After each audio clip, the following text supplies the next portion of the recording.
चलो guys, welcome back to the channel. आज से हम स्टार्ट करने वाले हैं पाइथन सीरीज़। तो इस सीरीज़ में हम सीखेंगे कि पाइथन लैंग्वेज क्या होती है, क्यों ये यूज़ में आई और इसे हम कैसे बेसिक यूज़ कर सकते हैं अपनी कोडिंग के लिए, और पाइथन लैंग्वेज के क्या बेनिफिट्स हैं अगर हम इसे as a coding language use करते हैं। ठीक है, तो चलिए स्टार्ट करते हैं। पाइथन से पहले तो Python is a coding language, आप सभी जानते होंगे, हाई लेवल प्रोग्रामिंग लैंग्वेज है। आप सिंपली गूगल पे डालोगे पाइथन तो ये दिखा देगा पाइथन प्रोग्रामिंग लैंग्वेज के बारे में सब चीज़ें। तो फटाफट से इसके थोड़े से हिस्ट्री में जाते हैं कि पाइथन बनी कैसे थी। तो इसके जो डेवलपर हैं, पाइथन सॉफ्टवेयर फाउंडेशन है, और स्टेबल जो अभी लेटेस्ट रिलीज़ आया है वो 3 मई 2021 को आया है। ठीक है, और ये पहली बार बनी थी 30 ईयर्स अगो ये बनाई गई थी फरवरी 1991 में। ठीक है, तो अब बात करते हैं कि पाइथन की लैंग्वेज हम क्यों पढ़ते हैं, क्योंकि हमारे पास ऑलरेडी और भी प्रोग्रामिंग लैंग्वेजेस हैं जैसे सी++, जावा। तो नॉर्मल जो इंजीनियरिंग का बच्चा होता है वो सोचता है कि हम पाइथन क्यों पढ़ें, सी++ भी उसे पढ़ाई जाती है, तो फिर इतनी कोडिंग लैंग्वेज सीख ली है तो फिर एक और लैंग्वेज क्यों पढ़नी। तो बात ये होती है कि हर एक प्रोग्रामिंग लैंग्वेज जो भी मार्केट में आती है वो कुछ ना कुछ सुधार लेके आती है अपने साथ। मीन्स जैसे सबसे पहले अगर हम मान लो सी लैंग्वेज आई, सी लैंग्वेज के बाद सी++ आई, तो जो सी लैंग्वेज की कुछ लिमिटेशंस भी रही होंगी, तो जो सी लैंग्वेज की लिमिटेशंस थी वो सी++ ने कवर करी, राइट। और जो सी प्लस प्लस के बाद आई हमारे पास जावा, तो जावा की जो सी प्लस प्लस की लिमिटेशन थी वो जावा में कवर हुई।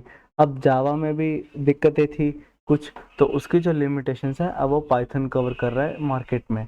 ठीक है, अब मार्केट की बात करें इंडस्ट्री में, तो पाइथन को बहुत प्रेफर दिया जाता है बिकॉज इसका जो सिंटैक्स है वो बहुत ही easy to read and understand होता है टू द डेवलपर।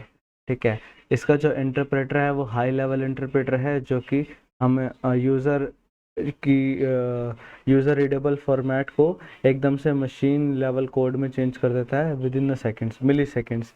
ठीक है, तो इसका इंटरप्रेटर भी बहुत हाई है and it is easy to learn and understand. और ये as a front end and back end both frameworks में यूज़ कर सकते हैं हम पाइथन लैंग्वेज को, जबकि as compare to other languages ऐसा पॉसिबल नहीं है। ठीक है, तो अब इस कोर्स में हम कैसे कैसे स्टार्ट करेंगे पढ़ना। तो इस कोर्स में हम ये सारी चीज़ें हम कवर करेंगे जो पाइथन के टॉपिक्स मैंने लिख रखे हैं। That is introduction, basics, data classes हम कवर करेंगे, strings, boolean, operator, list, tuples and all. उसके बाद हम conditional statements and loops cover करेंगे। Then will cover functions, inheritance and last file handling. So these are the topics जो basics of Python में cover हो जाएंगे। And उसके बाद हम एडवांस पे शिफ्ट कर जाएंगे, like how to use Python for scripting purposes, how to use Python for data manipulation, right, data read and write, और क्लाउड सर्विसेज। तो ये सब चीज़ें भी हम अपने पाइथन स्क्रिप्ट से ही कंट्रोल कर सकते हैं, लेकिन उसके लिए बेसिक पाइथन पे कमांड होनी बहुत ज़्यादा ज़रूरी है। तो हम ये कोर्स बेसिक पाइथन के लिए ही है। तो उसके लिए रेफरेंस के लिए मैंने एक लिंक दिया है, इस पे आप अगर आप कॉपी करके पेस्ट करेंगे, मैं डिस्क्रिप्शन में इस फाइल का लिंक डाल दूंगा। तो W3 स्कूल्स पे आप सिंपल जाके पाइथन भी लिखेंगे तो अच्छे से पाइथन के ट्यूटोरियल्स इस पे दे रखे हैं, in depth tutorial which are very well to go. ठीक है, आपको पता चल जाएगा पाइथन लैंग्वेज क्या है, क्या करती है, क्यों पाइथन बनाई गई है, इसके एडवांटेजेस, डिसएडवांटेजेस, एग्जांपल्स सारे अच्छे से हैं। और इसका बेस्ट पार्ट ये है कि हर ट्यूटोरियल के साथ ही लास्ट में एक्सरसाइज भी करने को देता है, जैसे यहाँ पे, और साथ में कंपाइलर भी देता है रन करने के लिए। तो आपको आप अपने पीसी पे कंपाइलर डालने की ज़रूरत भी नहीं है। बट प्रोजेक्ट बनाने के लिए हमें पाइथन को इंस्टॉल करना बहुत ज़रूरी है, तो वो हम स्टार्ट करेंगे हमारी नेक्स्ट वीडियो में।